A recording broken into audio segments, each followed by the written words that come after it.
In Euro Goals this week, Ronaldinho turns on the new camp and a victory for Real that keeps Luxemburgo in a job.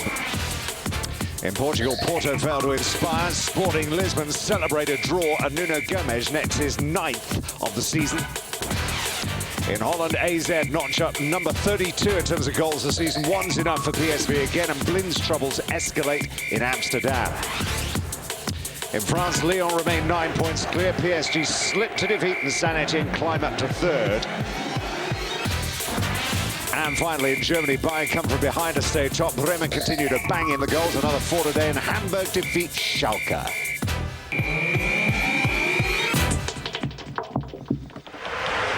Well, leadership of La Liga has changed hands so many times this year, it's difficult to keep track. Getafe, Celta Vigo, Real Madrid, and now Osasuna, who beat Athletic Bilbao by 3-2 last week.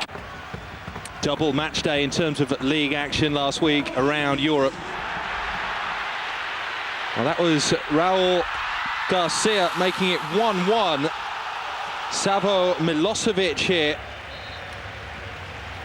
putting Osasuna back in the lead. The 32-year-old ex-Villa and Parma man getting his 2nd goal of the season. Back came Bilbao, 2-2, 81 minutes gone. They're having an awful time of it, the Basques. Dano Betia and Clavero couldn't clear it, but a 4th straight defeat for Bilbao was cemented 2 minutes into stoppage time at the end. Hopeful ball forward. And Valdo with the effort. Initially, it broke 3 to Weber, and that was 3-2. They'll be heading to Pamplona for more than just the ball run if Osasuna can keep this up. A thriller. Finished 3-2, and Osasuna go top. Well, Raul's Real thought they'd found the formula, but a run of 6 straight wins was ended by the controversial defeat at home to Valencia the previous weekend, and then Deportivo piled more misery. 35 minutes gone, and De Guzman able to thread his effort through. Plenty to think about Florentino Perez and Emilio Butragueño, certainly after the 2nd goal went in from the head of Juanma. Ball came from Pedro Muniz, ex-Real player, one of many down the years they've discarded. 6 minutes from the end, another Juanma header, his 3rd in 4 matches, and it was 3-0. A consolation was found from Raul, but far too little, far too late. And Real shunted off the top after their 4th defeat of the season.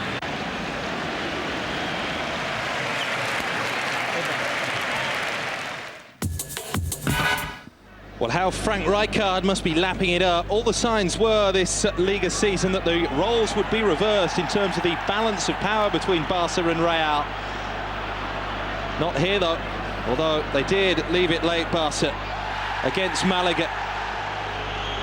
Ronaldinho darting through, but he knows how to be a little bit naughty as well as be a little bit skillful. What about the penalty, though? 2 minutes from the end, another goal. Touch of class here from Henrik Larsson. His 1st goal for Barca in La Liga for nearly a year after that awful injury. And Barca up to 5th with a midweek win. A great win for Sevilla at Valencia. Villarreal heap more misery on Betis. A late Riquelme penalty, bringing them the 3 points there.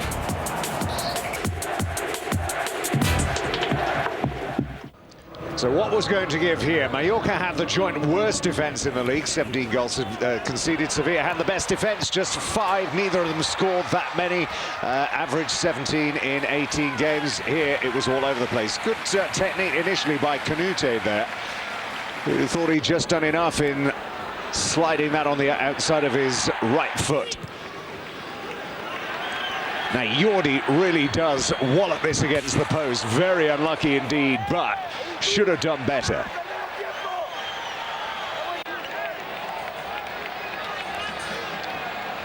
Opening goal when it came was 2 minutes after that. Tooney would find Victor. A little touch from him. And his 1st goal of the campaign.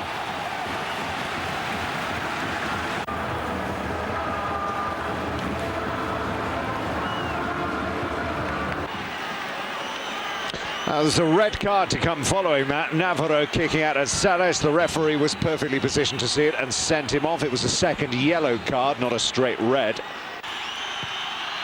And then the equalising goal came. Javi Navarro deflected it to Kepa, his 5th of the season. Levelled the scores just before half-time.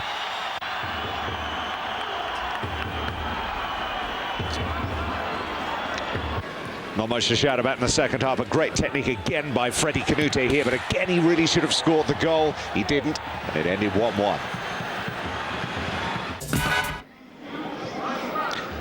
So Valencia's last 7 days sum up how the season has progressed, hitting the ultimate high that beating Real Madrid brings before an abrupt crash landing. But how about this for a contender for goal of the season? El Belda's goal after 13 minutes.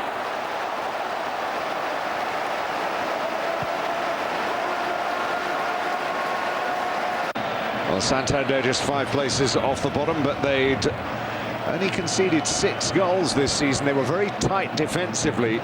Goals going forward, though, were pretty much at a premium, but we'll be seeing this a lot more times before the end of this season. They scored just 4 goals this campaign, which is the worst record in the league, but they managed to pick one up. 29 minutes, Felipe sent it through for Aganzo. Total disorganisation at the back for Valencia and pounced upon by Santander.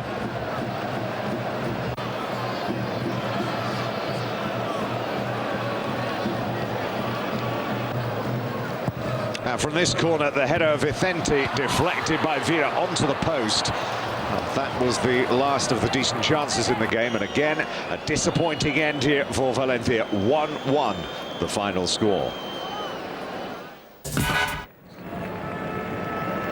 Good week for Bianchi, back-to-back wins. Today came up against a coach he knew well. Both he and Pellegrini had coached in Argentina. Now, if you looked or you didn't see it closely, that was a deflection. Looked great, though, first time. Zejinos, it was. He claimed the goal. 16 minutes. Gonzalo kicks Torres. Referee saw it and sent him off. First of 2 red cards in this game. Well, Bianchi did build a great side and Boca around Juan Riquelme, who'd praised him as the best coach in the world before this game. The Appreciation Society very much in evidence. And there we are, equalising goal. Injury time, 4 minutes in. Diego Forlan, the man that spent the weekend fueling rumours that he's on his way to Arsenal in January. Final score, 1-1. Favourite as the next coach to be fired will be Jose Luis Mendilibar, currently in charge of bottom club Athletic Bilbao. Fernando Lamiquez had asked the crowd to turn up and cheer them to victory and out of the slump. Looked like he'd got his reward 24 minutes in. Gurpegi with the goal. Well, it started well enough, but it wouldn't end with smiles on the faces either, because it was, as it turns out, to be the last match in charge for Mendilibar. Thought he got a stay of execution, plenty of encouragement from the sidelines, but these type of errors that are coming up here are the reason why they're in the position that they are. Athbas through, followed in again, but La Cruz saved on his own line, and they breathed easy on the 46th minute. 12 minutes into the second period, Silvio would dance around Esposito and pass to Angel, who'd make it 1-1. The man who's taken over in charge here, Javier Clemente, took over Monday afternoon for another spell. He's played here, of course. He led them to Primera League title. He won a Copa del Rey double there as well. And he's back in charge. Also, Deportivo kept their 14-year unbeaten run against Real in midweek alive today. Getafe, no time for basking in reflective glories. Schuster's team, though, although impressive, have lost form away recently with back-to-back defeats. Diego Tristan, remember him, back to something like some form. Key area of concern, though, was Luis Garcia. He'd made 2 horrific errors that led to 2 of Sociedad's goal, and he was not in particularly good form either. Now, what about that for a mistake? Molina with the big mistake, and that should have been an equalising goal. Guita is the man who can't believe he didn't score and level it. He didn't, and it ended 1-0. Headlines told the story on the eve of this match. Lux wins or he's out. They all queued up to give an opinion. Even Di Stefano was quoted. And to add a few other stories to a bit more spice to the occasion, Zidane's apparently suffering from some depression, but they answered critics with a wonderful move for the opening goal, which came here. Robinho on the half hour, giving them the lead. Well, the other big story doing the rounds was the fact that David Beckham, it was claimed by Marca, had actually faked an injury tonight, so it was revenge. The Luxembourger for not picking him against Deportivo on Wednesday. On the field, well, 77 minutes, what a chance. Capi, Danny deflected it onto Edu. But it was to be one of those nights. Substitution would take off Diogo. Mejia coming on, the youngsters making a few waves in the course of this season. Watch his run late there into the penalty area. He's onside. Very first goal in Real Madrid colours.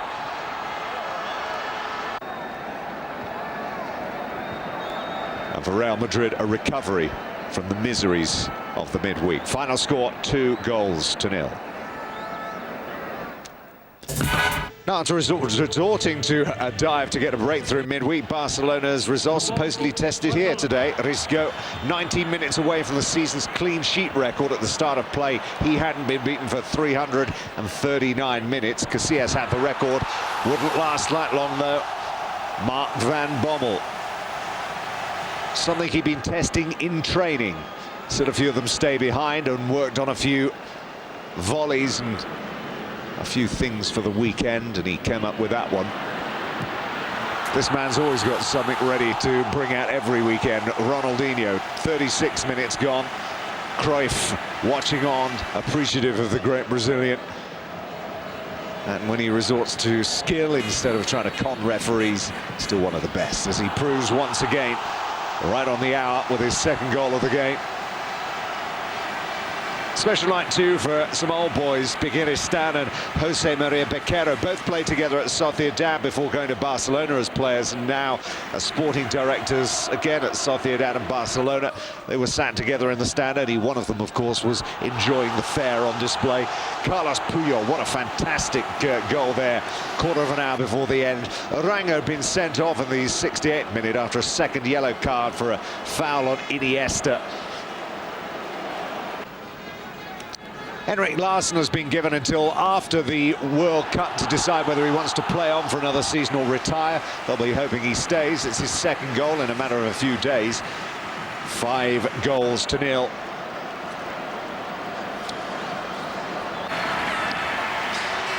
And that was it. Night of celebration in the Nou Camp. Well, victory, albeit a late one. Weber's 90th minute winner on Thursday against Bilbao took this meagre club from Pamplona clear at the top of the Spanish League for the very first time in their history. They've been there on goal difference once. Now, this was a moment of consternation. Remember that goal line technology that FIFA used in the World Under-17 Championships? Could have been used here. Kamini claims that he was not behind the line. Referee, after consultation, said he was. First goal. Wouldn't get any better either. Hideous mistake. Rebo, who'd crossed to Munoz, and Munoz would make it 2-0. Latina, another coach under big pressure. 1 point in 3 games, not good enough for a team looking to acquire European place. And next season, so the next 7 days could see another replacement of a coach in Spain. But for now, he's safe. Final score, Osasuna 2, Espanyol 0. And the other games we didn't see, 2 goals in 2 minutes, one for Sadiegui for Alaves, and equaliser Luis Garcia, Espanyol, 1-1 there. And Zaragoza, Santander, of course, 1-1, Milito's goal there too. Osasuna stay at the top of the table. Makes great reading, doesn't it? As we said, first time they've been clear in their history. Espanyol for them next week, Betis, Madrid, Deportivo, Getafe and Barca. Sociedad, top of the scoring charts is still Edu, only just Ronaldinho right on his shoulder. Still to come after the break, all the goals, action and incident from Portugal. And there's a lot on offer as well, although not in Amsterdam, when we go and visit Holland. The excellent start made by Nacional of Madeira shows no signs of abating. They became the second team to move on to 18 points, 2 behind leaders Braga, thanks to this win at Estrela Amadora. Amadora, the team from the Lisbon suburbs, lost their season's cup final at Benfica last week and were unable to respond here. Andre Pinto with the first goal for Nacional, his 5th of the season. Alexandre Goulart with the second, a quarter of an hour from the end. Wrapped things up really after the 1-2 with Patero. Defending wasn't too clever though, was it? Nacional claiming a 3rd away win from 5 this season. They're unbeaten on their travels. Amadora continue to struggle. Well, they remained unbeaten until going down 1-0 at Braga last Saturday. Boavista have been dreadfully inconsistent this season, rather like Sporting really, which is why this match was one of the most interesting of the weekend in Portugal. Boavista had the first chance, João Pinto crossing to Ferry for the club's top scorer. Well, it was denied by a very good save. Sporting came forward and took the lead in the 21st minute. What a solo goal this was from Nani. Interesting player, Nani.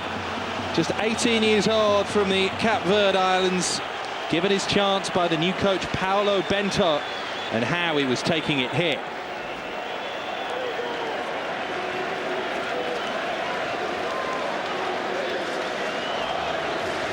Pesero has left, and it's proved troublesome really for Sporting. They'd lost 3 of their previous 4 and not 1 in 3. But this was something of a return to form. Second goal went in just 3 minutes after the opener through Liedson, his 5th of the season.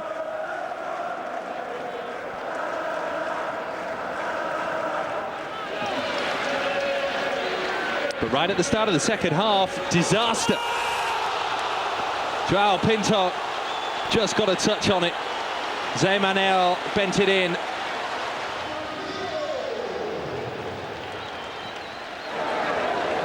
Briefest of flicks from the veteran, and it spurred Boavista on.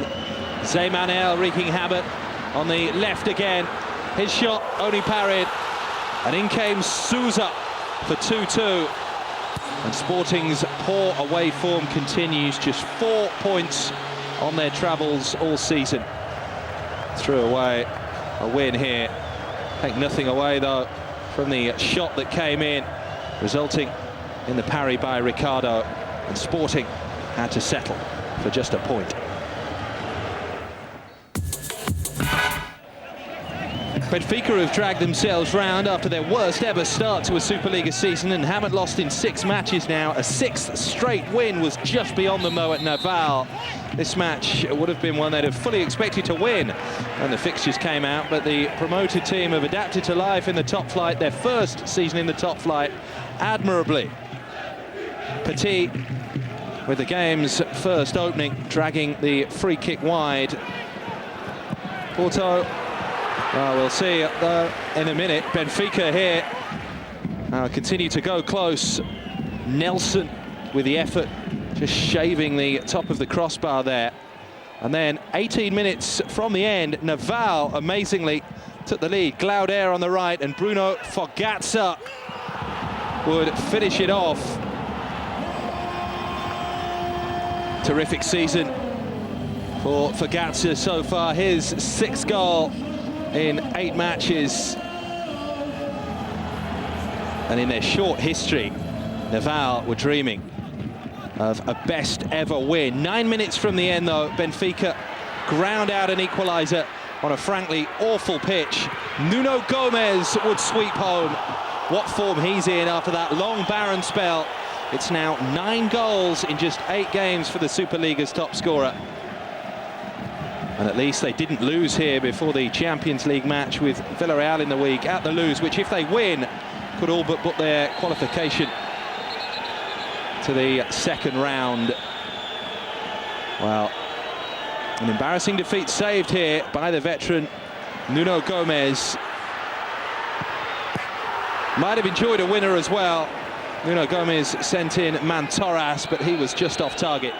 And it finished here, 1 goal apiece. To Porto then, they were second at the start of play, and much as it hurts to see Benfica in the role of defending champions this season, Coadriance's side have other interests, namely getting another result against Inter in the Champions League this week, but coupled with their 2-0 win over the same opposition at the Dragao 2 weeks ago, could turn their European hopes around. Jorginho and Hugo Almeida fashion the game's first chance inside 2 minutes. Goalkeeper Moreto equal to it. Didn't get across to that. Quaresma on 9 minutes, almost scoring with a free kick.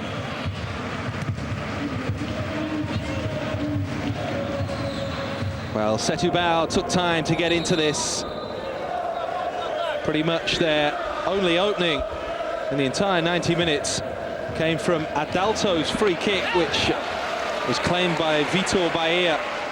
That was about as good as it got for the visitors. They came here for a point, and they would get a point as well, despite incessant Porto attacking after the break. Ivanildo and Jorginho, nice interplay. Jorginho's shot saved again by Moreto. Hugo Almeida wanted it squared. Look at the space he was in. Disappointing draw this. 0-0. Porto had to settle for. Elsewhere, Penafiel at last won their first game of the season. Excellent away win for Passos Ferreira at Guimarães. Well, Braga remain on top, even with a game in hand, which they'll play against Belenenses later this week. Well, Penafiel's win, not enough to lift them off the very foot of the Superliga. Guimarães in trouble down there as well.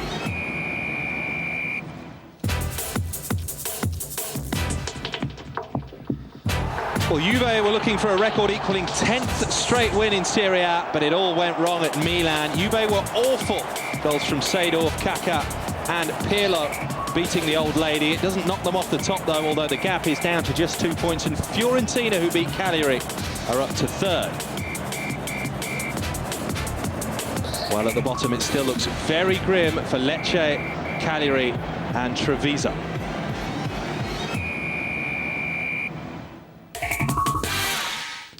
Plenty more still to come in Euro goals. After the break, we go to Holland. Best action from France coming up too. Bordeaux going strong. Saint-Etienne win 2. We go to Germany as well.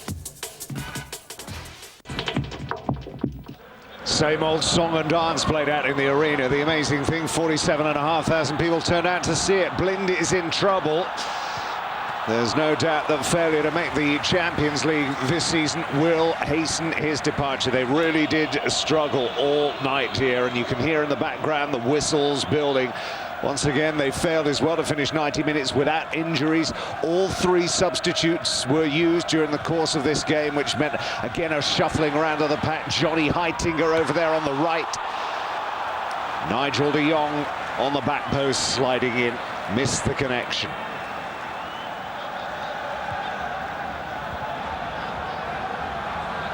Herbie Emanuelson pressing forward. Stephen Pienaar set it up. And Nordin Bukhari with the shot, saved by Waterman. And that is how it finished. Not pleasant times. Now, that last run of 3 straight defeats for RKC seems a long time ago. They followed up on last week's impressive victory over final with another victory in this match here. Van Widmer, yellow card.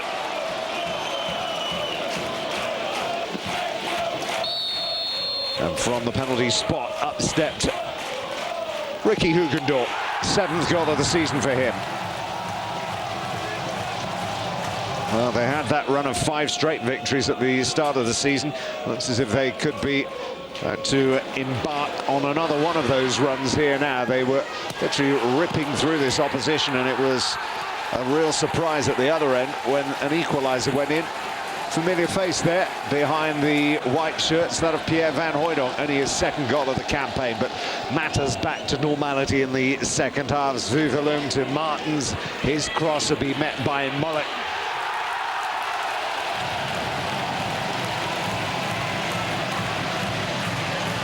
Not a lot he could do about it either. Not a defender in sight.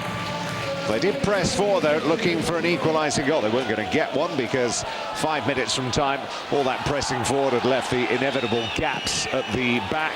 And were lucky not to get 1 or 2 sent off there. Was scored by Van der Haar, eventually. And then another piece of horrific defending. Martens with the interception. And he would make it 4-1. And that is how it finished. Well, they may not have shown the best of form of late, but Willem II rarely profit from these encounters either. 9 minutes in. Castellan setting it up. And Feyenoord on their way. 27 goals scored in the last 10 meetings between these two, although Feyenoord did actually lose here last season. They weren't going to lose here today. Castellan is having a great game here, once again bursting back into the type of form that he's shown a bit infrequently over the recent weeks. Patrick Power on the score sheet too. Kite with a quick free kick. His third goal of the season, Power. Injury time at the end of the game. There was a goal to celebrate for Willem II. Reuser to Dennison. Feyenoord all asleep at the back, looking for a free kick, which they weren't going to get. 3-1, the final score. Den Haag's cause beginning to look a bit desperate. One off the bottom, looking to avoid a third straight defeat. Not the team you want to meet. AZ just can't stop scoring. 16 minutes in, Sek Dewey with the first goal. As for AZ, since that 3-0 loss to PSV, they've fully recovered, no signs of relapse. 5 against Willem II last week, and this would turn out to be another comfortable day here today.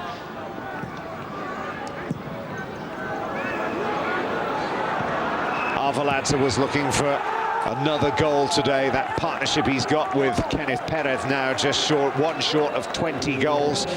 Arveladze the key, though. That's his 11th of the season. Well, it's not normally an easy place to come to, The Hague, to actually get a result, but all too many teams are coming here and just walking all over them. The Graaf shot there, Timmer with the save, and AZ with another victory that keeps them right up at the top of the table. Well, October was a good month for SC20, 7 points in the last 9. It hoisted them out of the bottom 3. PSV, once again, though, they look rather peerless. Kone with that shot, 63 minutes gone. They were making really hard work of this game. They're winning games without playing particularly well, scoring very few goals. This guy, well, we said a number of times, a player to watch. Affalay with the free kick and then the goal. They get the job done somehow. Incidentally, they've drawn FC20 in the quarterfinals of the Cup. That to be played December 20th and 21st.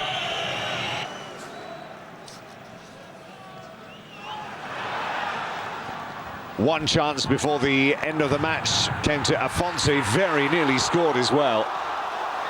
In the end, the joy, it all belonged to Affalay. He provided the winning goal, which keeps PSV at the top of the table.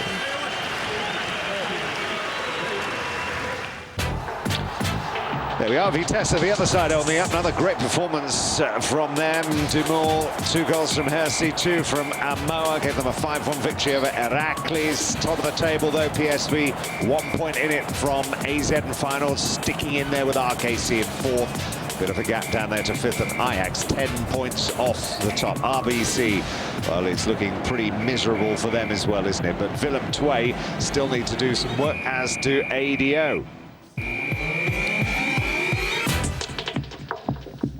No doubt what the story of the weekend was in the Premier League. It was Manchester United's 4-goal beating they took at Middlesbrough. 2 goals from Mendieta, Hasselbank and Yakubu penalty. Ronaldo got one back on 90 minutes. Chelsea made light work of Blackburn Rovers. Liverpool got it together against West Ham. And Tottenham were unlucky against Arsenal.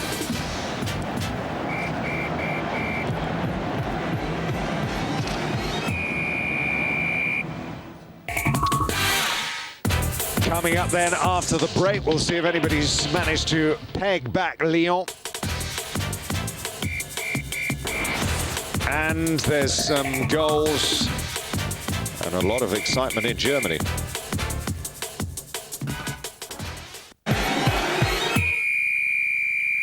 With Continental tires, engineered in Germany.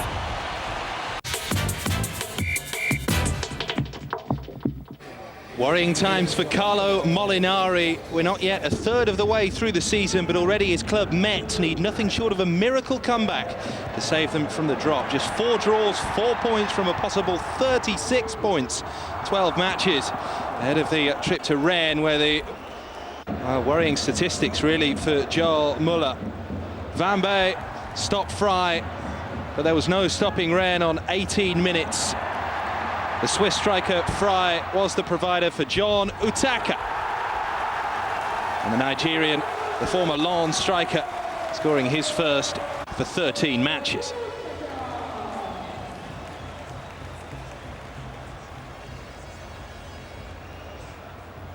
Well, the writing really is on the wall, and you have to admire the gallows humour, really, of the Metz supporters. 11 minutes after the break. Well, Metz fell another goal behind. This time it was Fry. We've seen precious little of this type of clinical finishing from the player who scored so many goals last season and was so consistent. That was just his third. He's emerged as a possible target for Borussia Dortmund after Jan Koller announced he wants to leave the German club. Gregory Promont was sent off 17 minutes from the end. And that was Metz down to 10 men. It was a foul on Utaka. Metz did put one back in injury time through the Cameroon striker Obe Toum. Amazingly, it was their first goal since Sebastien Renoir found the net against Marseille on the 24th of September. 5 and a bit games and 528 minutes previously. No light at the end of the tunnel for Metz. Another defeat, 7 in a row.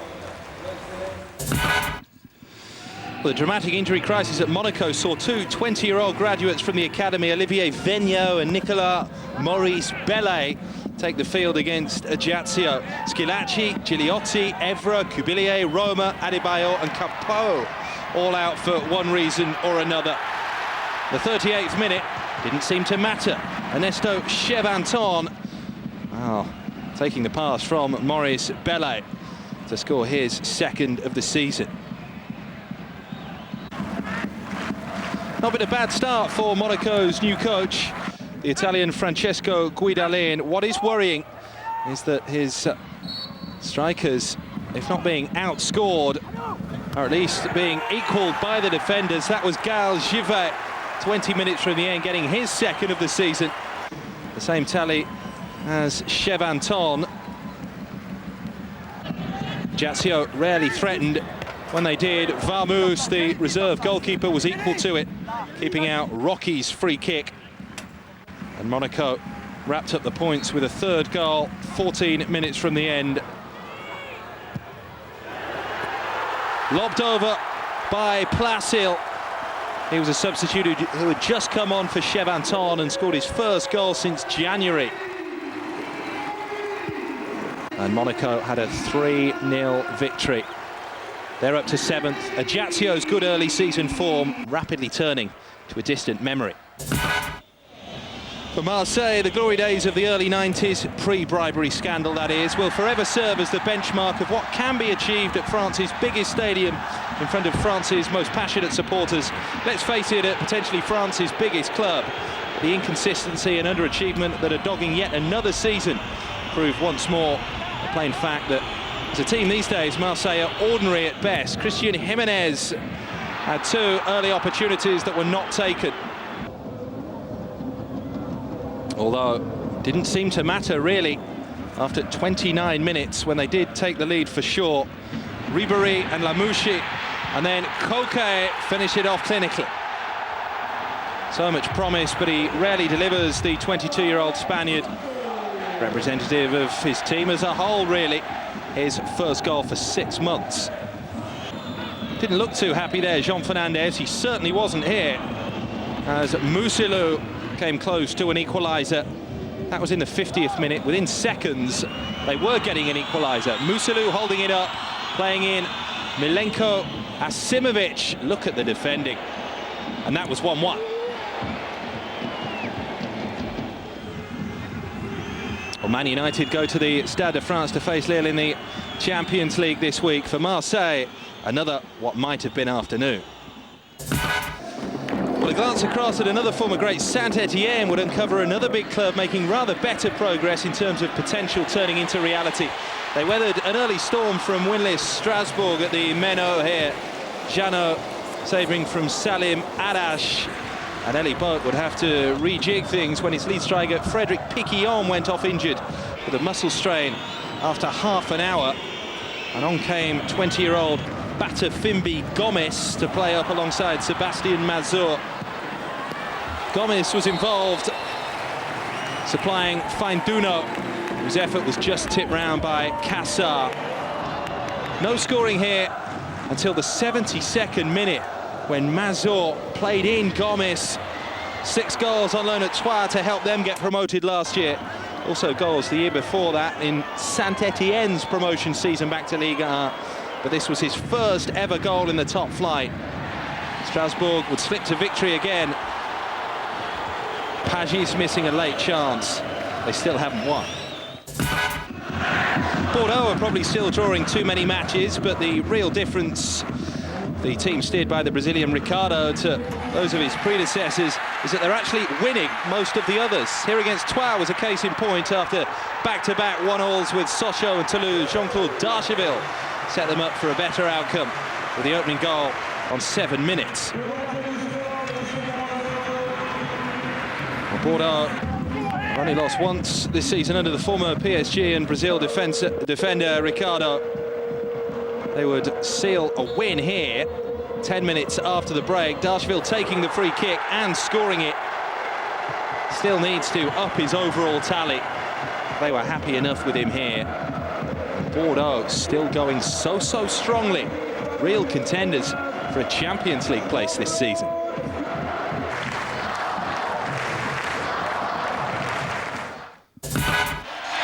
Fascinating match this between two sides, Auxerre and PSG, who feel they ought to be a bit tighter to Lyon at the top. They were looking for a result here to serve as a springboard to enable them to do it. Laurent Fournier and Jacques Santini, newcomers to two of the biggest jobs in French football. Best chance of the first half came right at the end of it. Benjani and Peggy Loyindula working the 1-2 for Auxerre. Benjani not far away with the effort. Well, players, staff, everyone at the Abbé Deschamps have had to get used, really, to doing everything under the watchful eye of retired Mr. Auxerre, Guy Roux. You wonder what he was making of this current season's progress. Couldn't really complain in the 53rd minute, even though Auxerre had to rely on an own goal to break the deadlock. Edouard Cissé, the unlucky PSG player. Lachouet playing in the free kick, and the Parisians didn't deal with it. The visitors conceded another as well, 4 minutes before the end, as Auxerre wrapped up the 3 points. Akale for Pieroni. He scored in the League Cup win at Lens this week. Got another one here. Big games for both these sides. Next weekend, PSG welcome Monaco to the Parc des Princes.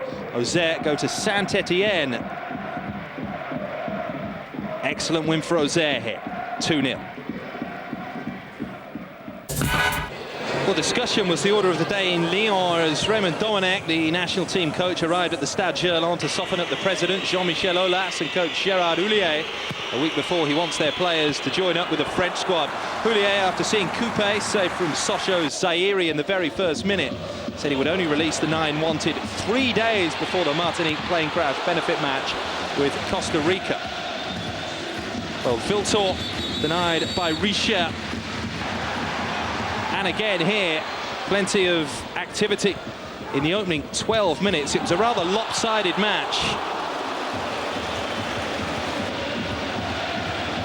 They weren't particularly happy with their first half performances. Abidal and Boudaren enjoying a little tete-a-tete there. 9 minutes after the break came the only goal of the match. Abidal down the left, and what a tidy little flick that was from Malouda. He's one of the ones wanted by Dominic. Formidable, really, this from Lyon. 13 matches, 10 wins this season. An ideal preparation for the Champions League trip to Olympiacos, which could see them qualify. Elsewhere, Lyon's run of 7 straight draws came to an end when they beat Toulouse. Nantes won 1-0 against Le Mans. Goalless between Nancy and Nice. Lyon on...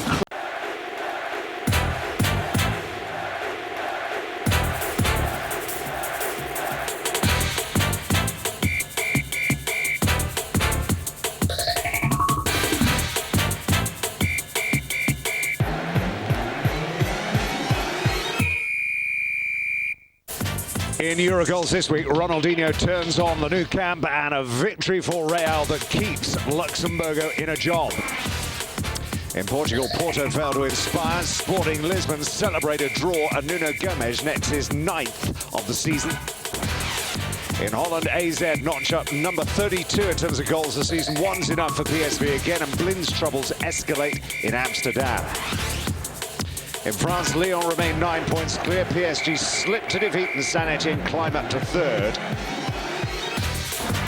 And finally, in Germany, Bayern come from behind to stay top. Bremen continue to bang in the goals. Another 4 today, and Hamburg defeat Schalke.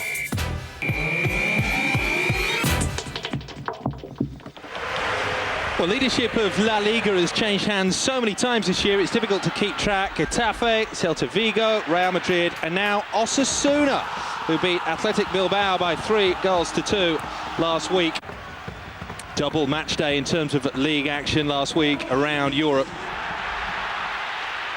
Well, that was Raul Garcia making it 1-1. Savo Milosevic here, putting Osasuna back in the lead. The 32-year-old ex-Villa and Parma man getting his 2nd goal of the season. Back came Bilbao, 2-2, 81 minutes gone. They're having an awful time of it, the Basques. Dano Betia and Clavero couldn't clear it. But a 4th straight defeat for Bilbao was cemented 2 minutes into stoppage time at the end. Hopeful ball forward. And Valdo with the effort. Initially, it broke 3 to Weber. And that was 3-2. They'll be heading to Pamplona for more than just the ball run if Osasuna can keep this up. A thriller. Finished 3-2, and Osasuna go top. Well, Raul's Real thought they'd found the formula, but a run of 6 straight wins was ended by the controversial defeat at home to Valencia the previous weekend, and then Deportivo piled more misery. 35 minutes gone, and de Guzman able to thread his effort through. Plenty to think about, Florentino Perez and Emilio Butragueño. Certainly after the 2nd goal went in from the head of Juanma. Ball came from Pedro Muniz, ex-Real player, one of many down the years they've discarded. 6 minutes from the end, another Juanma header, his 3rd in 4 matches, and it was 3-0. A consolation was found from Raul, but far too little, far too late. And Real shunted off the top after their 4th defeat of the season.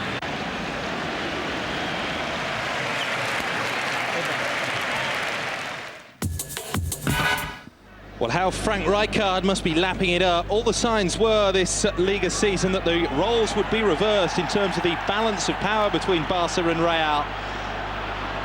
Not here, though, although they did leave it late, Barca, against Malaga. Ronaldinho darting through, but he knows how to be a little bit naughty as well as be a little bit skillful. What about the penalty, though? 2 minutes from the end, another goal touch of class here from Henrik Larsson. His first goal for Barca in La Liga for nearly a year after that awful injury. And Barca up to 5th with a midweek win. A great win for Sevilla at Valencia. Villarreal heap more misery on Betis. A late Riquelme penalty, bringing them the 3 points there.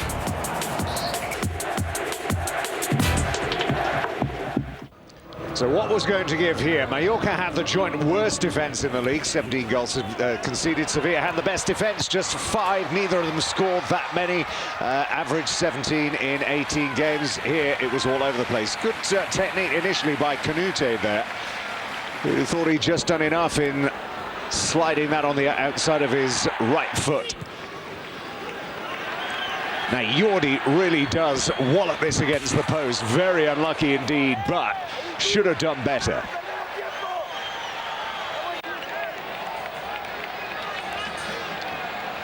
Opening goal when it came was 2 minutes after that. Tooney would find Victor. Little touch from him. And his first goal of the campaign.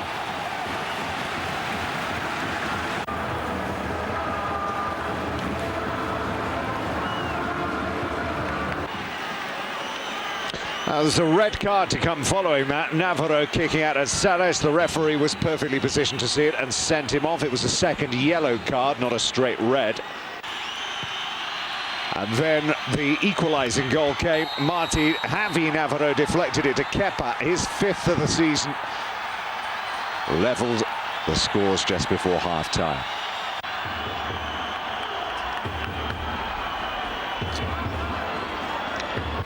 Not much to shout about in the second half. A great technique again by Freddie Canute here, but again he really should have scored the goal. He didn't, and it ended 1-1. So Valencia's last 7 days sum up how the season has progressed, hitting the ultimate high that beating Real Madrid brings before an abrupt crash landing. But how about this for a contender for goal of the season? El Belda's goal after 13 minutes.